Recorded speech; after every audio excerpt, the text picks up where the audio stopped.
नमस्कार, मैं अभय कुमार मिश्रा पटना बिहार से।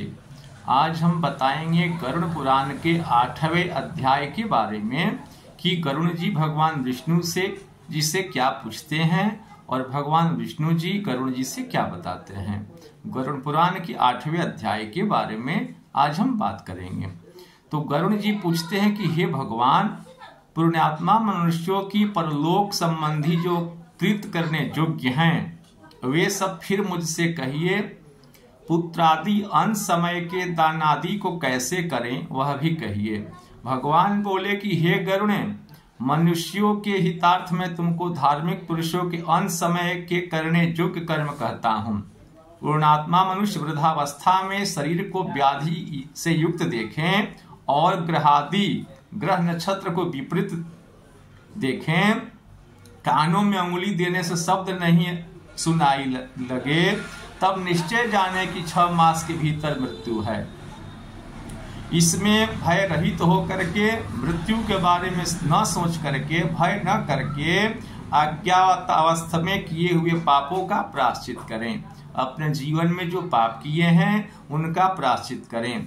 जब अंत समय आवे तब स्नान करके शालिग्राम भगवान विष्णु का पूजन करें। उसमें गंध, पुष्प, केसर, तुलसी पत्र, धूप, दीप, नैवेद्य, लड्डू आदि से पूजन करें। दक्षिणा देकर के ब्राह्मण को भोजन करावें। अष्टाक्षर और द्वादशाक्षर मंत्र का जाप करें। विष्णु और शिव नाम का स्मरण करें तथा हरि का नाम स्मरण करने से अनेक जन्म के पाप नष्ट हो जाते हैं। रोगी पुरुष का अंत समय समीप आ जाने पर बांधव शोक न करके भगवान के पवित्र नाम का बारंबार स्मरण करें। जब घर वाले जान जाएं कि हमारे गार्जियन, हमारे पिता या माता या बड़ा कोई नहीं बचेगा, तो वहां रोए नहीं, शोक न करें और भगवान के नाम को वहां बार बार लिया जाए। भगवान के नाम में मत्स्य लिया जा सकता है, कूर्म, वराह, नृसिंह, वामन, परशुराम, रामचंद्र, कृष्ण, बुद्ध, कलंकी, इन 10 नामों का सदा स्मरण करें और रोगी के समीप जाकर के इन नामों को जो सुनावे वहीं बांधव है। अंत समय में मरने वाले के पास जाकर के भगवान के नाम को जो सुनाता है वहीं रियल में बांधव है। रोने धोने वाले बांधव और अपने नहीं होते हैं। मंगलमय कृष्ण का नाम जो उच्चारण करता है उसके ब्रह्म हत्यादि कोटि प्रत्न के पाप सब जलकर शीघ्र ही भस्म हो जाते हैं। भगवान कृष्ण के नाम का जो लोग उच्चारण करते हैं उनके करोड़ों जन्मों के पाप जो है नाम लेने से नष्ट हो जाते हैं।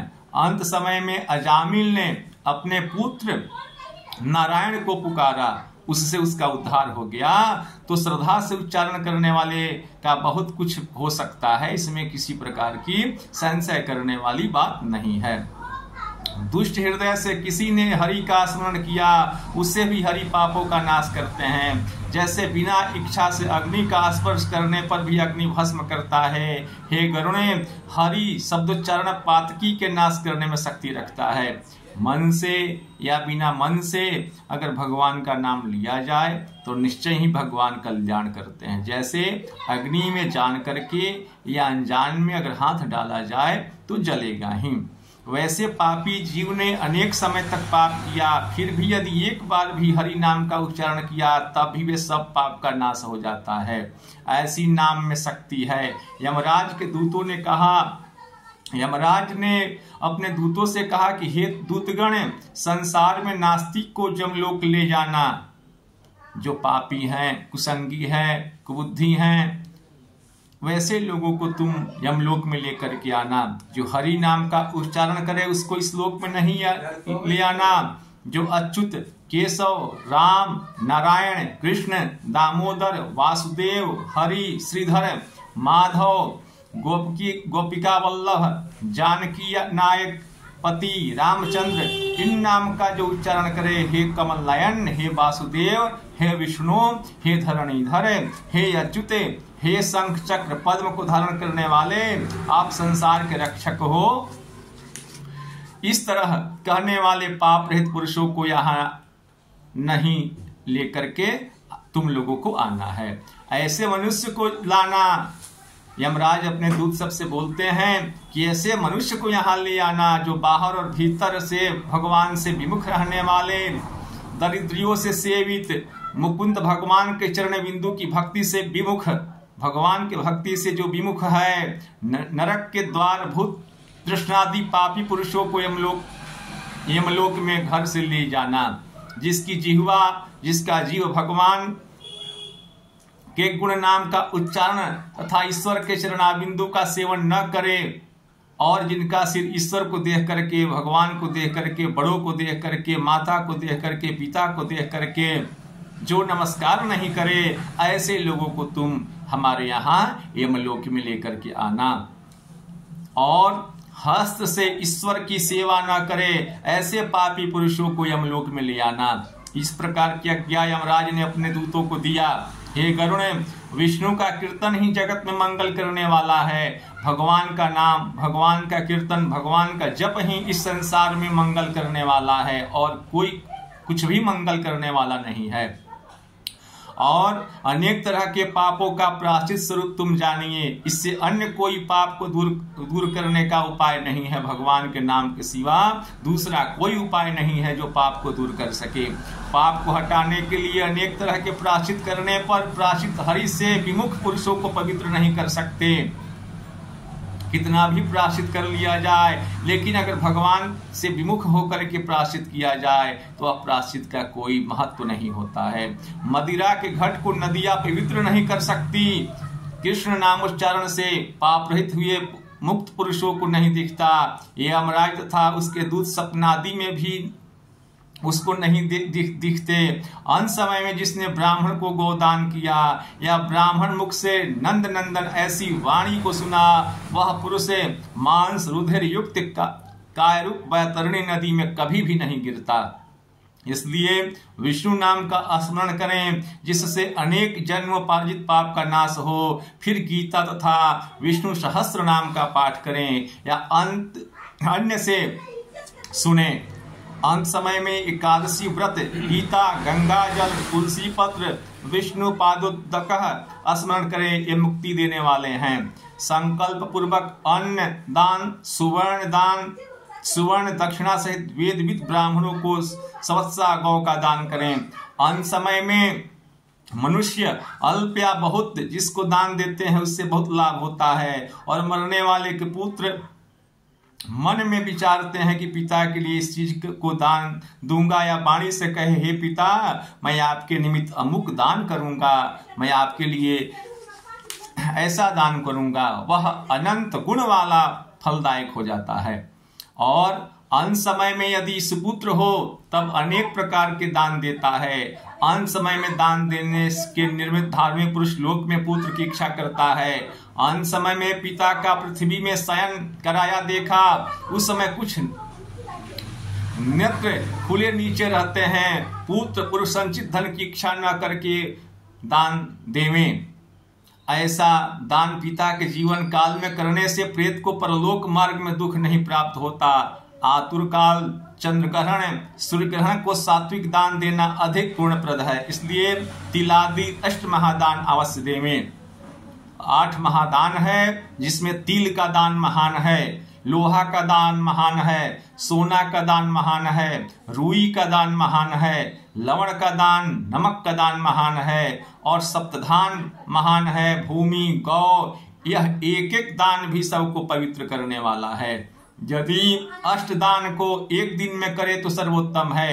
यह 8 महादान महापातक बड़े पाप का नाश करने वाला है। इसको अंत समय में अवश्य देवें।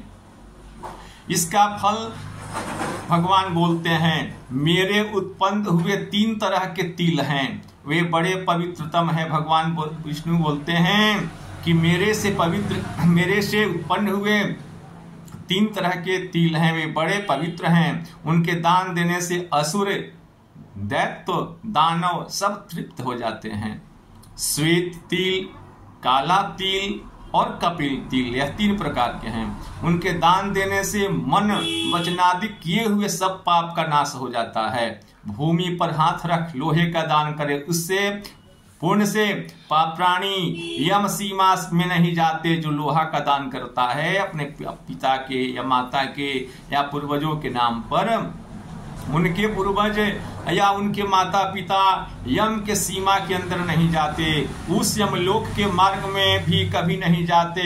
यमराज के हाथ में कुठार, मूसल, दंड, खड़ंग, छुरा, ये सब शस्त्र पापी पुरुष को दंड देने वाले हैं। उस यमराज के शस्त्र को खुश करने के लिए लोहे का दान यमलोक में सुख के लिए अवश्य करें। कर्ण, श्याम सूत्र, सुंडाम, उदम्बर, शेषबल इत्यादि यमदूत लोह दान से असी प्रसन्न होते हैं। लोहा दान से यम भी प्रसन्न होते हैं, यम का शस्त्र भी प्रसन्न होता है और यमदूत भी प्रसन्न होते हैं। हे गरुण, शब्द दानों में अत्यंत गुप्त उत्तम दान मैं कहता हूं, तुम सुनो, जिससे दान से स्वर्ग, मृत्यु, पाताल स्थित सब प्रसन्न होते हैं। ब्रह्मादि देवता, ऋषि आदि धर्मराज की सभा में रहने वाले सब स्वर्ण के दान से प्रसन्न हो वरदान देते हैं। अतः स्वर्ण दान अवश्य करें। प्रत्युद्वार के लिए स्वर्ण दान करें, जिससे प्रेत यमलोक में न जाकर के, मरने वाला यमलोक में न जाकर के स्वर्गलोक में जाए। बहुत समय तक सत्यलोक में निवास कर फिर मनुष्य लोक में राजा, रूपवान, धर्मज्ञ, वाचाल, लक्ष्मीवान, बड़ा पराक्रमी होता है। और रुई दान से यमराज के दूत का भय नहीं होता। जो मरने वाले के नाम पर रुई का दान करते हैं, उनको यमराज के दूत का भय नहीं होता। नमक दान से यमराज का भय नहीं होता। लोह, लवण, कपास, तिल दान से यमपुरवासी चित्रगुप्त आदि प्रसन्न होते हैं। शब्ददान से धर्मराज प्रसन्न होते हैं। 7 तरह के अन्न से यमराज प्रसन्न होते हैं। अन्य लोग भी यमपुरी के पूर्व, पश्चिम, उत्तर इन 3 दरवाजे पर रहने वाले प्रसन्न हो जाते हैं। चावल, गेहूं, उड़द, प्रियंगू, चन्ना, ये 7 सब धान्य हैं। कोई व्यक्ति गोचर्म प्रमाण भी सविधि से पृथ्वी का दान सपात्र को देता है, वह ब्रह्मत्यादि पापों से छूट जाता है, ऐसा मनुष्यों ने कहा है। गोचर्म का लक्षण कहते हैं, सत बैल के सहित गौ जहां आनंद से बैठ जाए, उस भूमि को गोचर्म कहते हैं। राजाओं ने राज्य में जो महापाप किया, वह व्रत, तीर्थ आदि से नहीं हटता। जो लोग पाप अधिक करते हैं, उन लोगों का पाप जो है व्रत करने से नहीं कटता है, तीर्थ करने से नहीं कटता है, और कोई भी दान देने से नहीं कटता है, केवल भगवान के नाम से ही कटता है। भूमि को उपकार सहित जो दान ब्राह्मण को देता है, वह व्यक्ति देवताओं, दैत्यों से पूजित हो इंद्रलोक में जाता है। हे गरुण, जो भूमि का स्वामी होकर ब्राह्मणों को दान नहीं देता, वह जन्म जन्मांतर में ग्राम में कुटी न मिलकर दरिद्री होता है।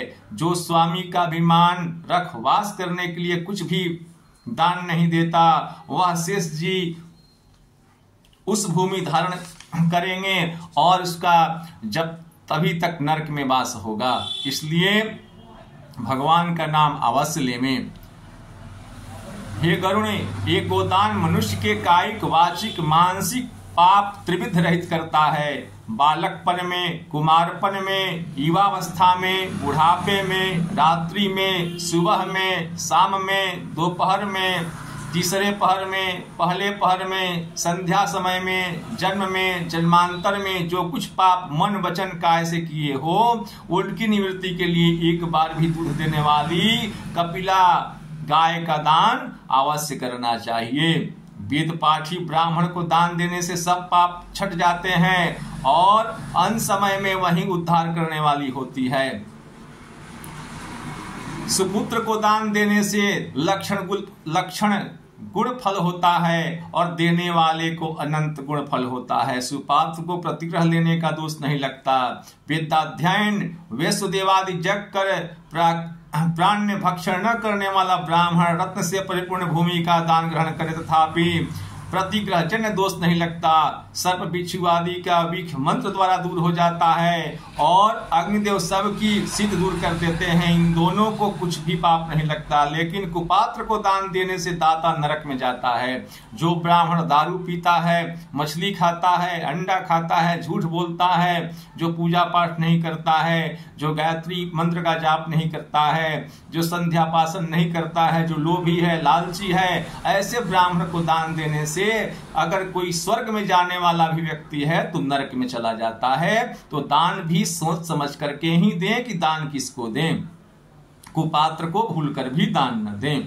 इसलिए बुद्धिमान पुरुष अपने कल्याण की इच्छा कर कुपात्र को दान कभी न देवें। एक गौ का दान ब्राह्मण को दें, उसका 2-4 को विभक्त कर देने से तथा बेचने से 7 पीढ़ी तक का गौ नाश कर देती है। भगवान कहते हैं कि हे गरुण, तुमको मैंने पहले वैतरणी नदी का इतिहास कहा, अब उसको पार करने का उपाय रूप गोदान है। वैतरणी नदी पार करने का एक ही उपाय है, एक ही माध्यम है, गोदान। उसकी विधि कहता हूं, काली या कपिला गौ को अलंकार आभूषण आदि से सुशोभित करके सोने की सिंह, चांदी का खूर तथा दोहन के लिए कासपात्र देवें। काले वस्त्र से गौ का आच्छादन कर गले में घंटा बांधे और कपास के ऊपर वस्त्र से तिक्ताम्र पात्र को रख करके उसका ऊपर लोह दंड के सहित सुवर्ण की यमराज को स्थापित कर घृत से भरा एक कासे का पात्र रख करके उस जगह एक गड्ढा खोद उसमें जल भरें। उसकी वैतरणी नदी संज्ञा दी गई है, उसको ही वैतरणी समझें। उसको रेशमी वस्त्र से विशिष्ट कर तिरा देवें। उस नौका के ऊपर सूर्य ग्रह से उत्पन्न उस गौ को रख उसके ऊपर सविधि गोदान संकल्प करें। गोदान संकल्प करने के बाद ब्राह्मण को दे देवें। गौ की पूंछ हाथ में लेकर के नौका पर पैर रख ब्राह्मण को सामने खड़ा करके मंत्रोच्चारण करें कि आप ही भगवान संसार समुद्र में डूबे हुए त्रिविध तापों से दुखी प्राणियों की रक्षा करने वाले हो। आप ही विष्णु रूप द्विज श्रेष्ठ भूमि देव मेरा उद्धार कर दक्षिणा से वैतरणी जो गो मैंने आपको दिया इससे नमस्कार है। घोर भयानक यमलोक मार्ग में 7 योजन यानी 4 सकोस लंबी चौड़ी वैतरणी नदी को तीरने की इच्छा कर वैतरणी तरनरूप गोदान आपको दिया और नमस्कार किया। हे धेनुके, तुम स्वयं ही यमलोक के विस्तृत मार्ग में पार करने के लिए वहां मेरी राह देखना, ऐसी तुमको मेरा नमस्कार है। गौवे मेरे सामने पीछे हृदय में बसे और मैं गांवों के मध्य में रहूं। राजादि को जो लक्ष्मी है वैसे इंद्रादि की जो लक्ष्मी है वह सब धेनु रूप से तेरे में ही स्थित है।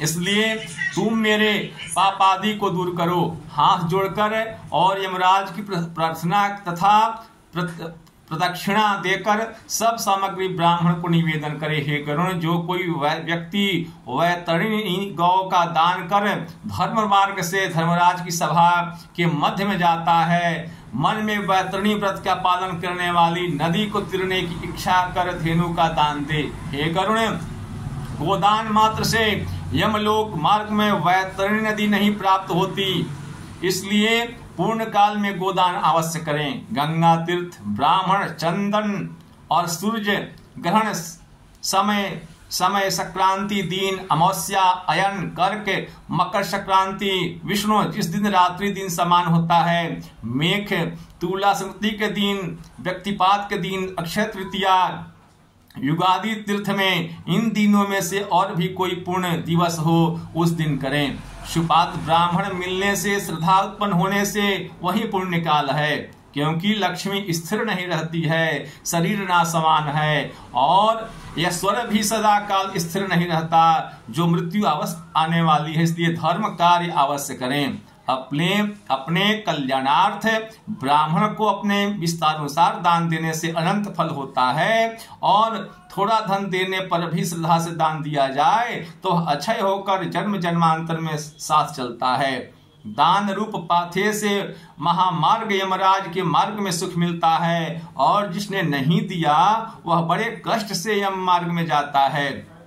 भूमि पर प्राणियों ने जो कुछ पुण्य किया है वह यमलोक रास्ते के आगे मिलता है। महापुण्य प्रताप से मनुष्य बहुत पुण्य से मनुष्य जन्म मिलता है। इसको प्राप्त करके जो धर्म कर्म करने वाला सद्गति को प्राप्त होता है। जो मनुष्य जन्म को प्राप्त करके धर्म नहीं करता है, वह प्रति जन्म से दुख पाता है।